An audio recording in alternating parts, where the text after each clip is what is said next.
Alors, comme vous le savez, notre sujet aujourd'hui, enfin le mien, c'est de vous parler de la migration de JobTeaser vers AWS. Et donc, comme je vous le disais, je suis à la tête de l'équipe infrastructure de JobTeaser qui a été constituée après cette migration. Du coup, je vais vous parler d'un historique que je n'ai pas vécu, et ce qui veut dire que si vous avez des questions à la fin et que je n'ai pas de réponses précises, j'espère que vous serez indulgents. Alors, commençons par parler de JobTeaser pour ceux qui ne connaissent pas encore notre entreprise. On va faire un petit focus sur son métier rapidement avec sa mission, son business.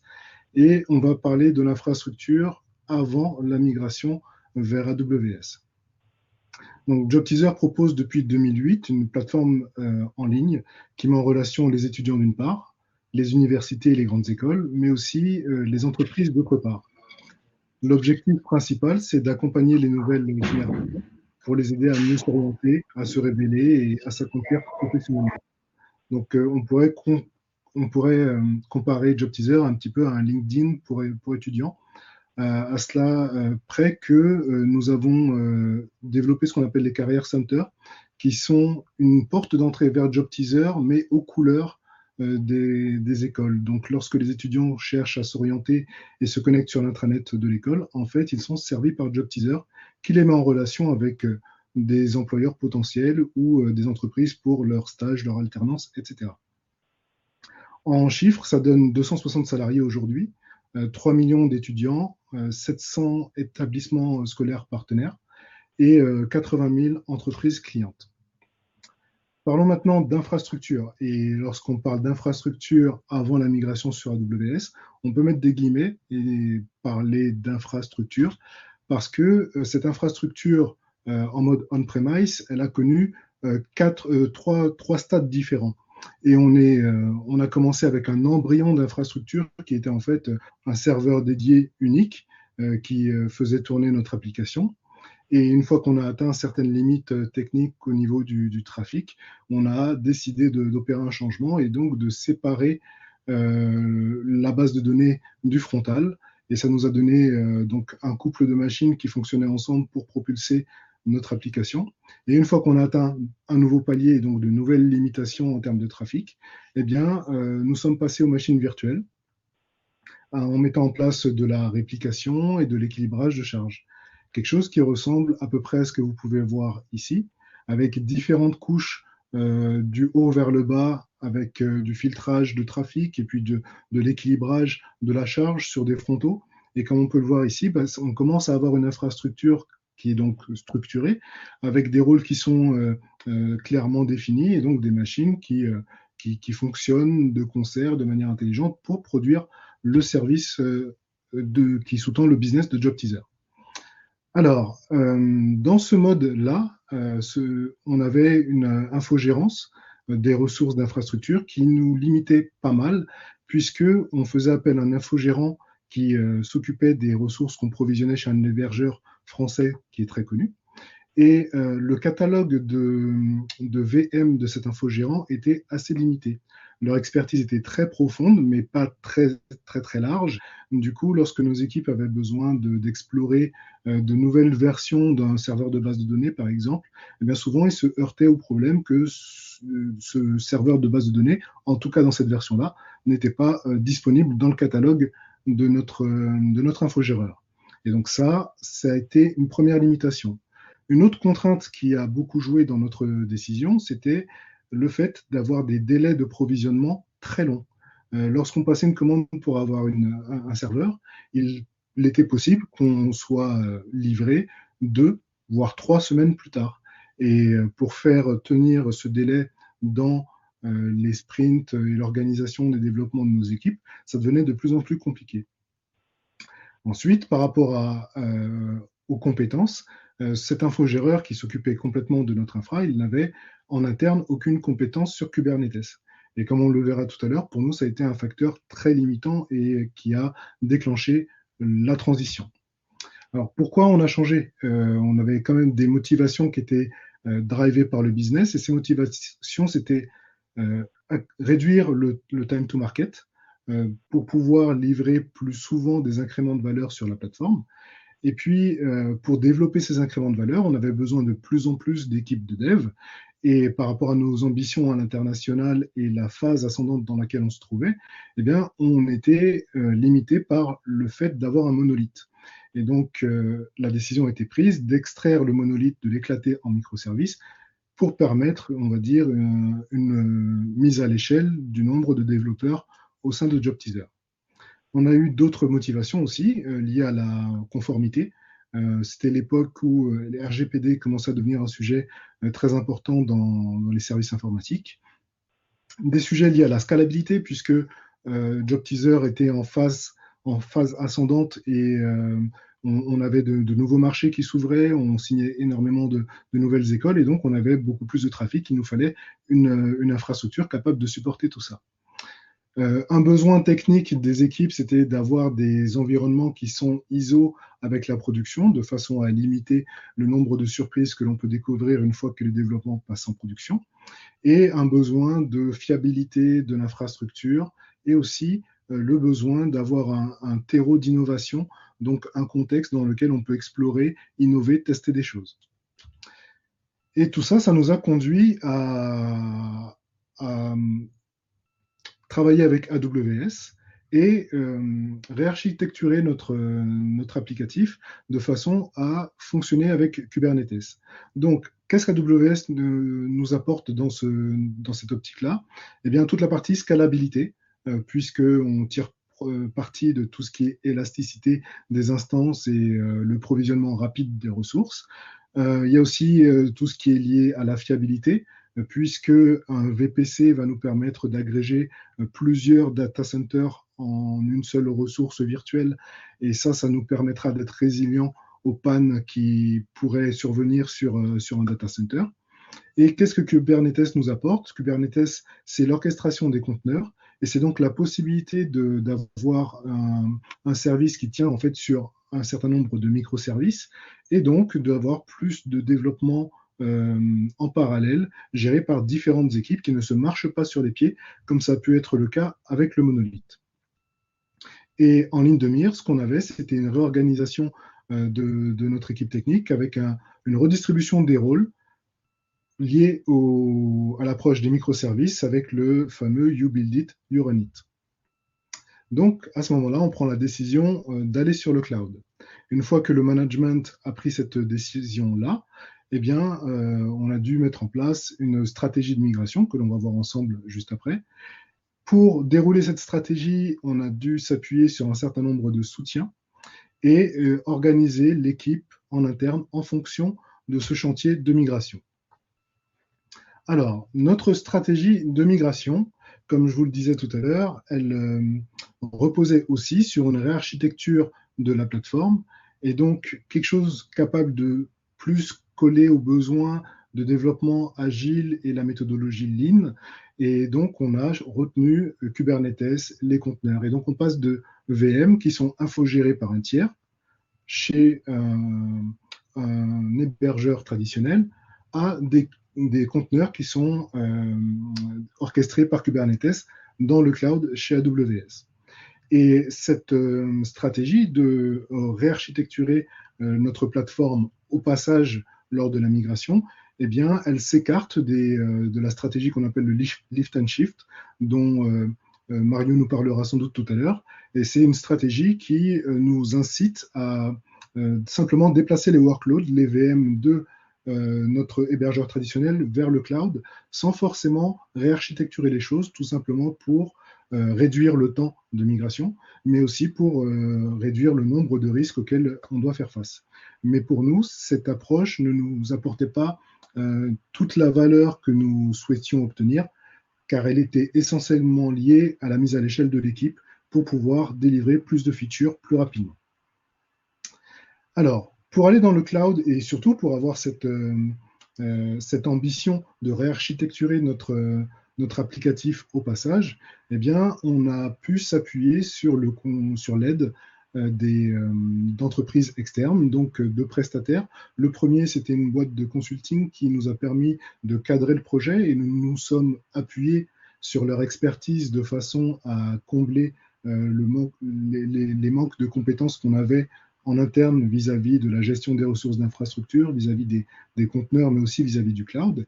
Et en parlant de cloud, on a pu aussi bénéficier du concours et du soutien très appuyé d'AWS qui nous a aidé, par exemple, à designer les plans de migration et l'architecture cible.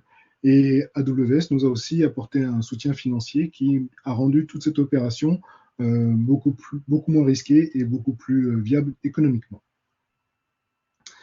En interne, une équipe temporaire a été créée pour ce besoin, pour gérer cette migration du début jusqu'à la fin. Et quelque part, ça a été l'embryon de l'équipe infra à laquelle j'appartiens aujourd'hui. Et cette équipe temporaire, en fait, elle était composée de quelques consultants externes qui venaient renforcer une équipe de développeurs internes qui avait une forte appétence pour l'infrastructure. Donc, une fois que la stratégie de migration est définie, que les acteurs sont là et qu'on a notre plan et on n'a plus qu'à dérouler notre stratégie. Et donc, on a lancé le chantier de la migration. Cette migration, on peut l'aborder à travers 4 phases différentes. Donc, au démarrage, on se trouve chez un hébergeur classique avec nos VM. Et notre première phase, en fait, c'est de conquérir, on va dire, un environnement de développement ou de staging et de le provisionner avec les ressources qui vont nous permettre de travailler un petit peu plus tard. Et donc, on a commencé par provisionner le cluster Kubernetes sur le service EC2. Et on a aussi dockerisé l'application. Donc, on a conteneurisé ce qui avant était sur une VM de façon à ce qu'on puisse le lancer dans Kubernetes.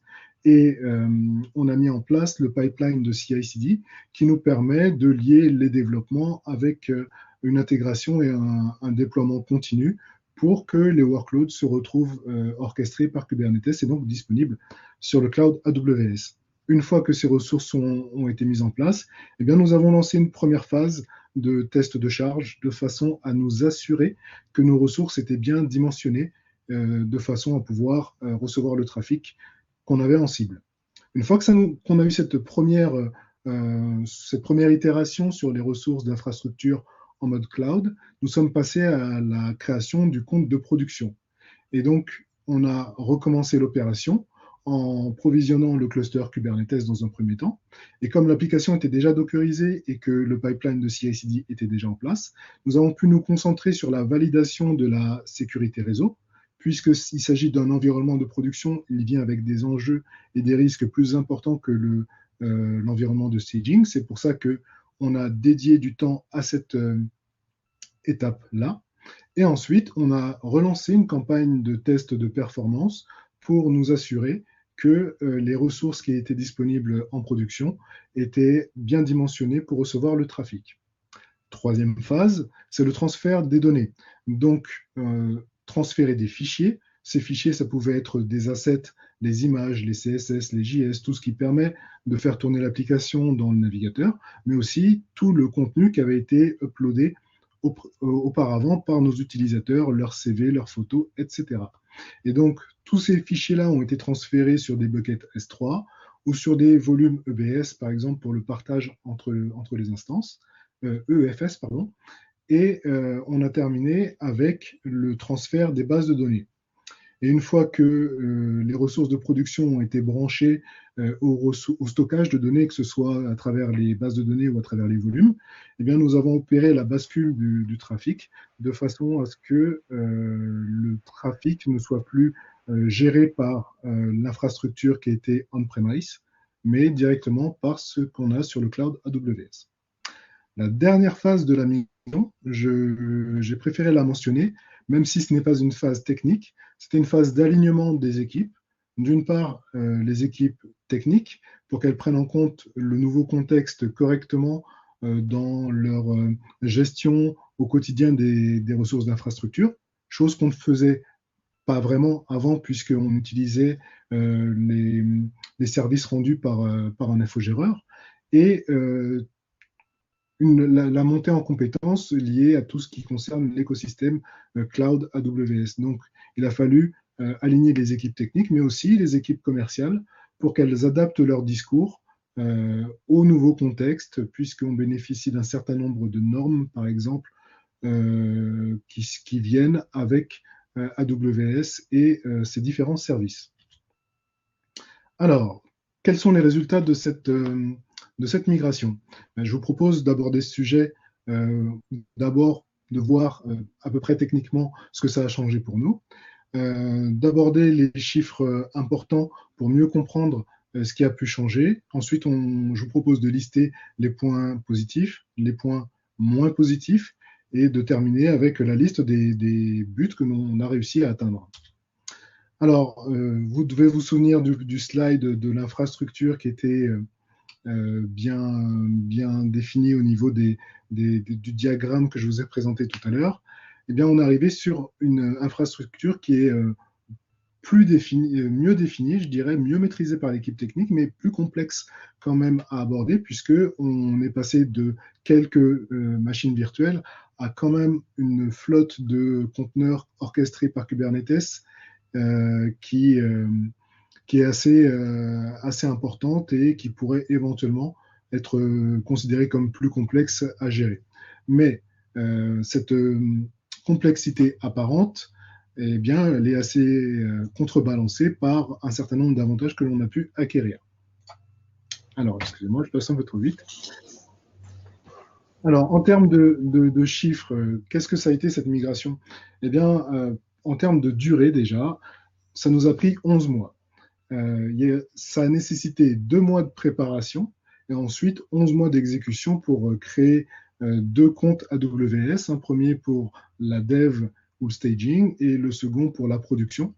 Et à titre d'information, aujourd'hui, on en a 5. Concernant le délai de provisioning des ressources d'infrastructure, eh bien, on l'a divisé par 3. Donc, on est passé de 3 semaines à 1 semaine, avec aujourd'hui quand même beaucoup plus d'informations, de documentation et une meilleure auditabilité des changements qui sont apportés à l'infrastructure, puisque nous avons maintenant adopté l'infrastructure as code comme pratique, on va dire, commune. Alors, les points positifs, les avantages qui ont été apportés par cette migration sur AWS, eh bien, je dirais pour commencer, beaucoup plus de souplesse dans la gestion des ressources, dans leur dimensionnement aussi. Le fait de ne pas avoir beaucoup d'efforts à apporter sur le capacity planning, c'est quelque chose qui peut streamliner, on va dire, les process aussi. On a récupéré plus d'ownership sur les ressources d'infrastructure puisqu'on a même en interne une équipe qui est dédiée à leur supervision. Et on a mis en place un partenariat fort avec AWS, chose qui est tout à fait pertinente, surtout quand les temps se troublent comme actuellement avec la crise du Covid.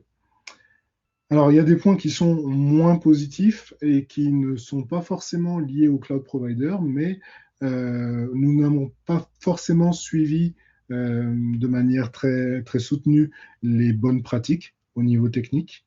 Donc, je vous invite à éviter ce genre de choses et à vous référer aux bonnes pratiques lorsqu'elles sont faciles à mettre en place. En termes de documentation, eh bien, si on se souvient bien, on était au début dans un mode où on n'avait quasiment pas d'ownership sur l'infrastructure, et puis là, on est responsable de beaucoup de choses, et ça nécessite quand même beaucoup de documentation pour assurer un partage de connaissances et de visions sur l'existant, et on s'est retrouvé dans une situation où on n'avait pas forcément la documentation nécessaire.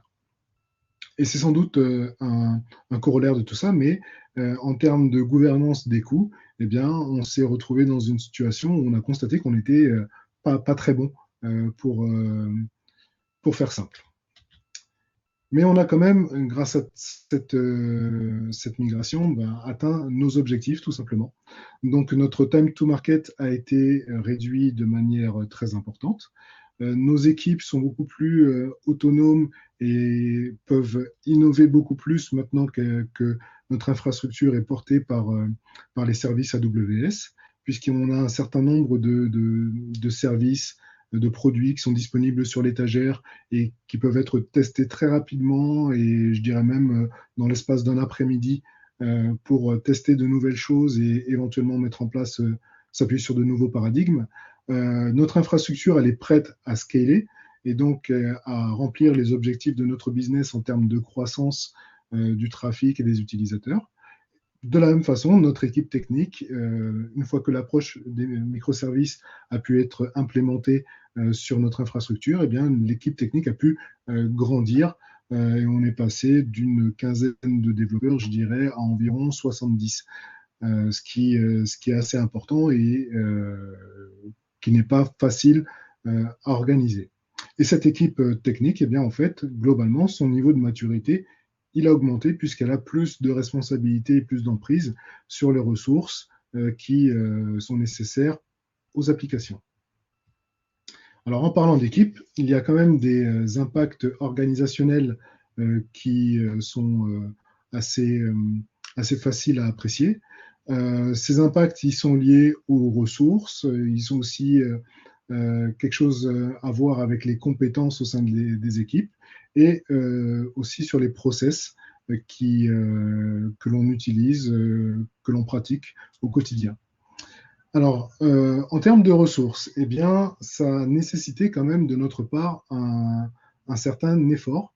Et donc, nous avons mobilisé des ressources qu'on a dédiées au chantier de la migration. Et pour amortir, entre guillemets, ce coût, eh bien, nous avons fait appel à des experts qui venaient de l'extérieur pour faire progresser les équipes plus rapidement et puis pour apporter on va dire, du muscle dans les efforts de migration. Et en ce qui concerne les compétences, l'impact sur les compétences de cette migration, eh bien, les compétences ont simplement été renforcées. On a plus de compétences en interne puisqu'on a un périmètre plus profond et plus large à couvrir. Et ça s'est caractérisé aussi par la création d'une équipe dédiée et pertinente sur le cloud et sur Kubernetes.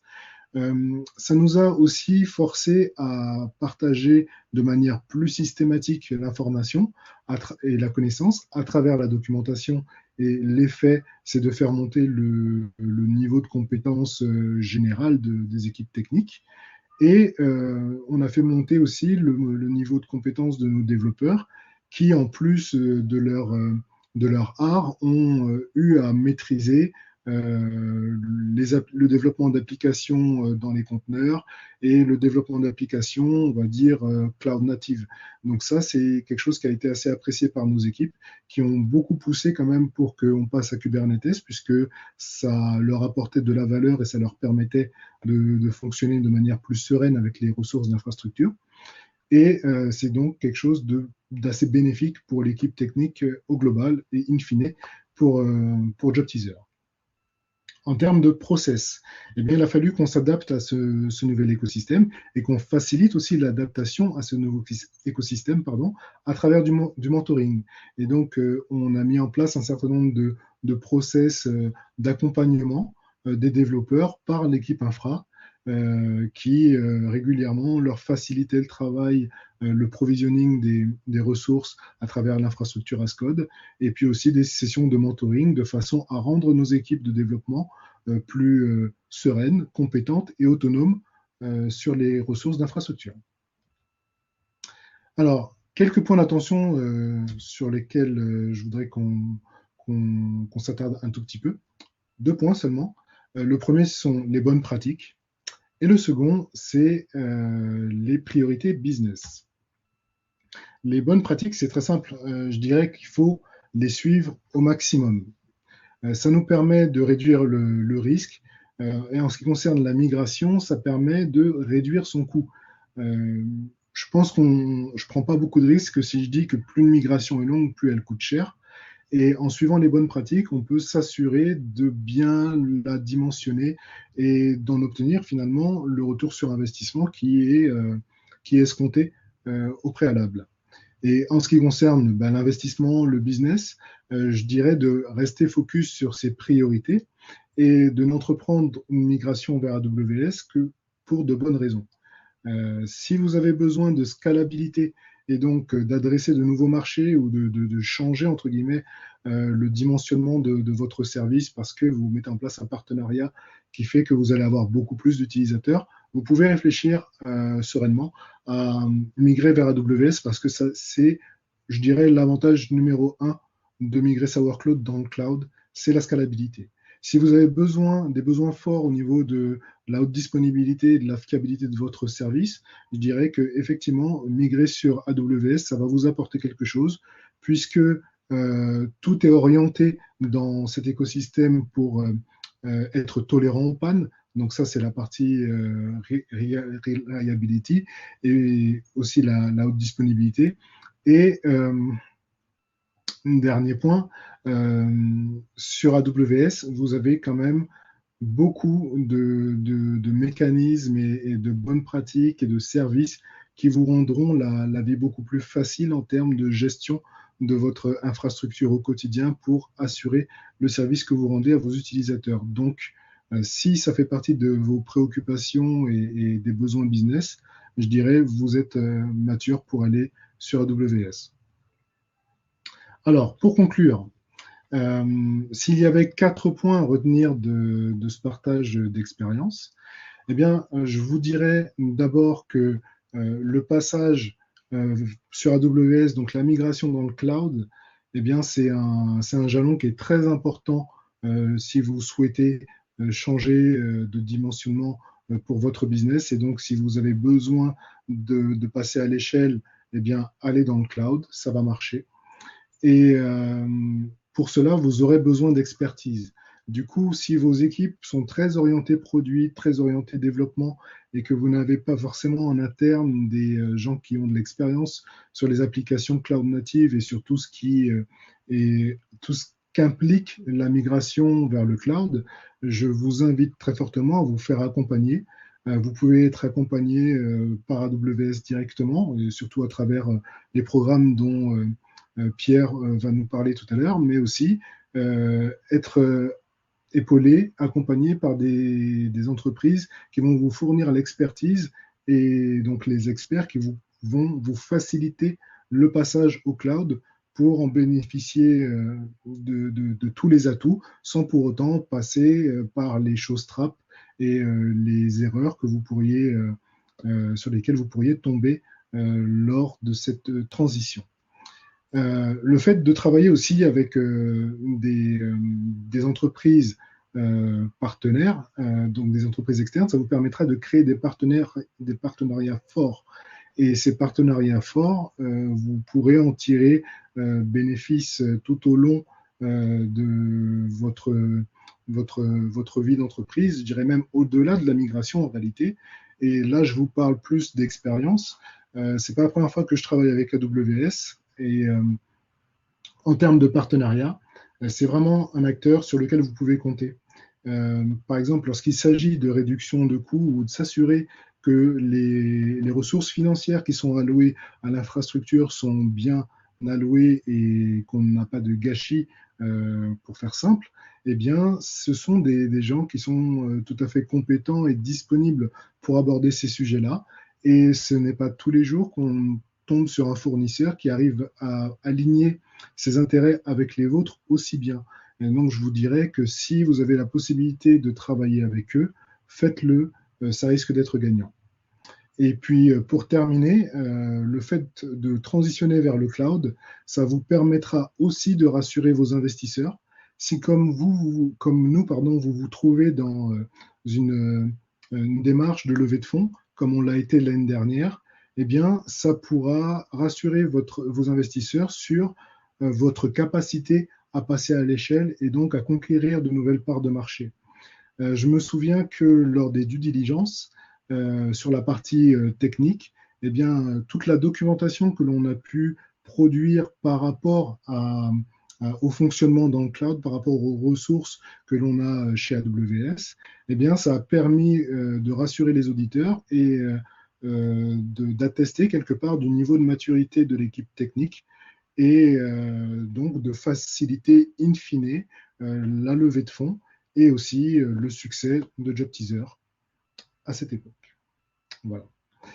Du coup, si vous avez des questions, je crois qu'il y a une session de Q&A qui est prévue juste après. Et si vous avez des questions qui émergent un petit peu plus tard, je vous invite à vous rapprocher de votre account manager Pierre ou de votre solution architecte Mario qui sont présents. Et si vous avez d'autres questions, je peux aussi me tenir disponible et vous pourriez me contacter via LinkedIn si besoin. Merci beaucoup.